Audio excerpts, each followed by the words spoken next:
Good morning વિદ્યાર્થી મિત્રો. હવે તમે આ વિષયના વિડીયોઝ એક સાથે પણ જોઈ શકો છો.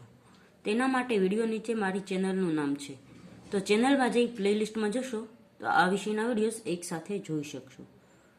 તો વિદ્યાર્થીઓ, આજનો આપણો વિડીયો છે બનાવ્યો છે એનો ટોપિક છે ગુજરાતી ધોરણ 6 દ્વિતીય સત્રનું પુનરાવર્તન 3. પુનરાવર્તન એટલે કે રિવિઝન. રિવિઝન એટલે આપણે એકની એક વસ્તુ વારંવાર કરીએ તો એ વસ્તુ આપણને યાદ રહી જાય. એટલા માટે આપણને પણ પુનરાવર્તન આપવામાં આવેલું હોય છે, જેથી આપણે તેની તે વસ્તુઓ કે તેના તે પાઠોનું રિવિઝન થઈ શકે, જેથી આપણને જે શીખેલા પાઠો છે તે ભૂલી શકાય નહીં. તો પુનરાવર્તનમાં પહેલો પ્રશ્ન છે, નીચેના પ્રશ્નોના ઉત્તર લખો. તો પહેલો પ્રશ્ન છે, આલા લીલા વાસળિયા રે વઢાવું.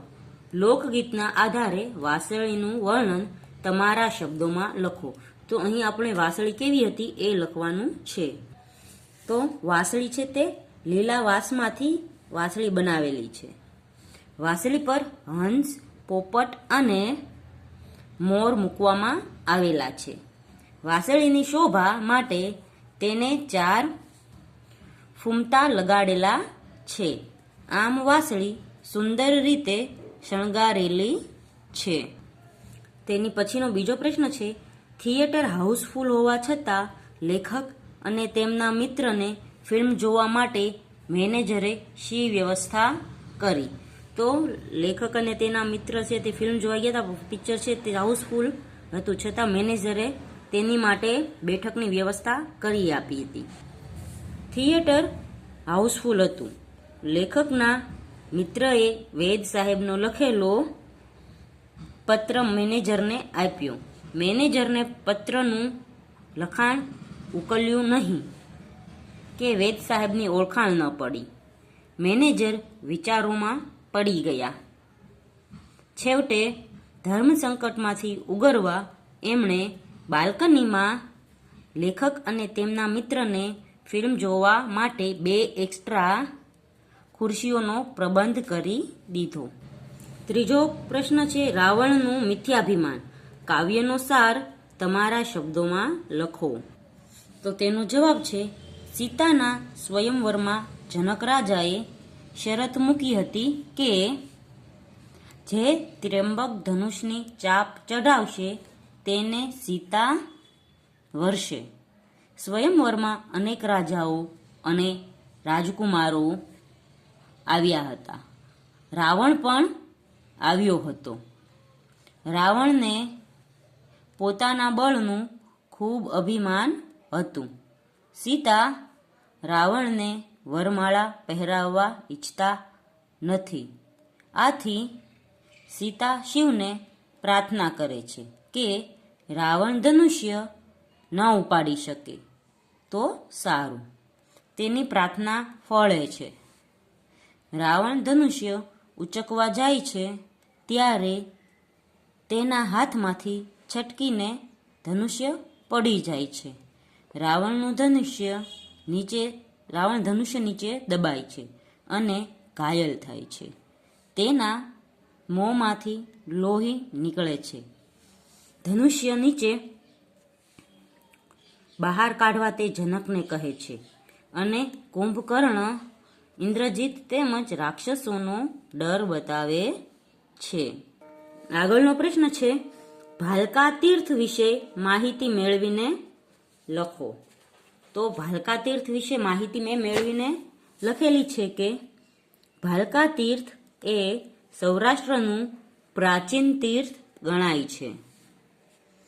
સૌરાષ્ટ્રના દરિયા કિનારે પ્રાચી તીર્થ પાસે તે આવેલું છે. એવું કહેવાય છે કે શ્રી કૃષ્ણનો દેહોત્સર્ગ અહીં થયેલો. પારધીના બાણથી તેઓ આ સ્થળે ઘાયલ અથવા ઘવાયા હતા. કેટલાક પ્રાચી તીર્થમાં ઘવાયાનું માને છે. પ્રભાસ પાટણથી આ સ્થળ 7 ગાંવ દૂર છે. પ્રશ્ન નંબર 2 છે, નીચે અ વિભાગમાં કૃતિનું નામ આપ્યું છે, બ વિભાગમાં તેના સર્જકનું નામ આપ્યું છે, તો આપણે તે જોડવાનું છે. તો સૌથી પહેલું છે એક જાદુઈ પત્રની વાર્તા, તો તેના લેખક છે રતિલાલ બોરીસાગર. પછી છે રાવણનું મિથ્ય અભિમાન, તો તેના છે ગિરધર. ત્રીજું છે સાગરકાંઠાનો પ્રવાસ, તો તેના લેખક રઘુવીર ચૌધરી છે. પછીનો પ્રશ્ન છે નીચે આપેલા શબ્દ સમૂહ માટે એક શબ્દ આપો. તો પહેલો છે કન્યા પોતે વર પસંદ કરે તે માટેનો સમારંભ, તો તેને આપણે સ્વયંવર કહીએ છીએ.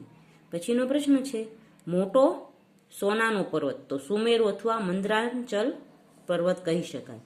પછી છે ચારે દિશાઓમાં વિજય, તો દિગ્વિજય. આગળ છે વંશ પરંપરાગતથી ચાલતું, એટલે કે વંશ પરંપરાથી ચાલતું હોય તેને વંશ પરંપરાગત કહેવાય છે. પછી ફરીથી થતું નિર્માણ, તો તેને કહેવાય છે પુનઃ નિર્માણ. આગળનો પ્રશ્ન છે નીચેના વાક્યો કોણ બોલે છે કોને કહે છે તે લખો. તો પહેલું વાક્ય છે આવો બેસો, ચા લેશો ને, આવું કહે છે થિયેટરના મેનેજર. કોને કહે છે? તો નિરંજન અને તેના મિત્રને. બીજું છે મહારાજ શિવ સંકટ હરણ રાખજો મારી લાજ, તો સતી સીતા છે તે શિવની સ્તુતિ કરતા આ કહે છે.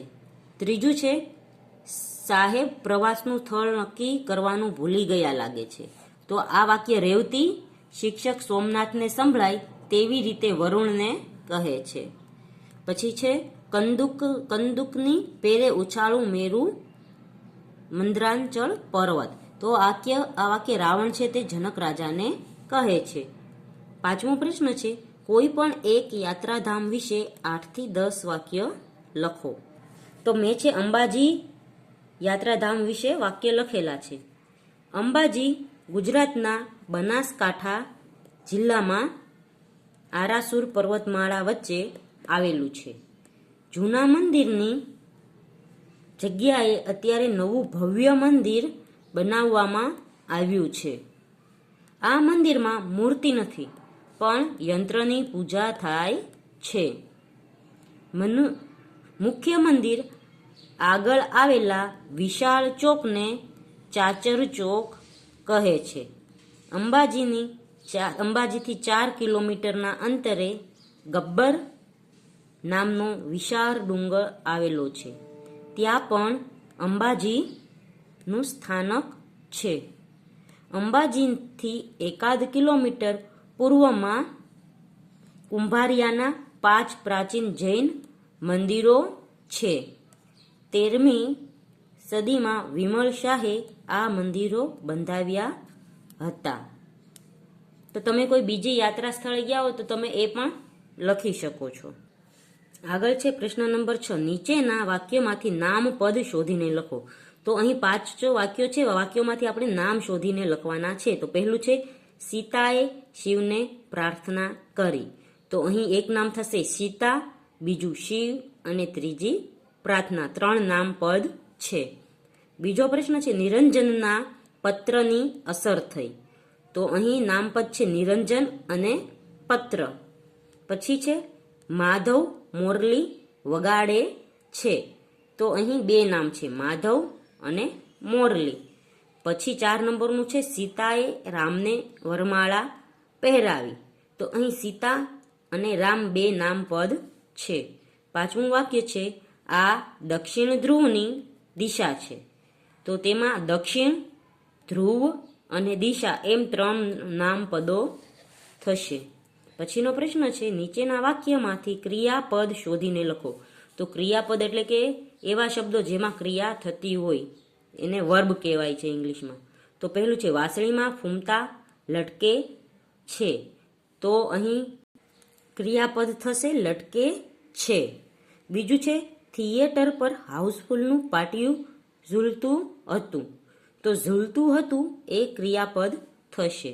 પછી 3 નંબરનું છે ફિલ્મ જોવાની મજા પડી, તો પડી છે તે ક્રિયાપદ થશે.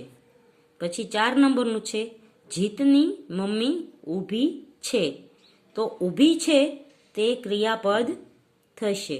પછી 5મું છે અમે વડોદરાનું સંગ્રહ સ્થાન જોયું, તો અહીં જોયું શબ્દ છે તે ક્રિયાપદ થશે.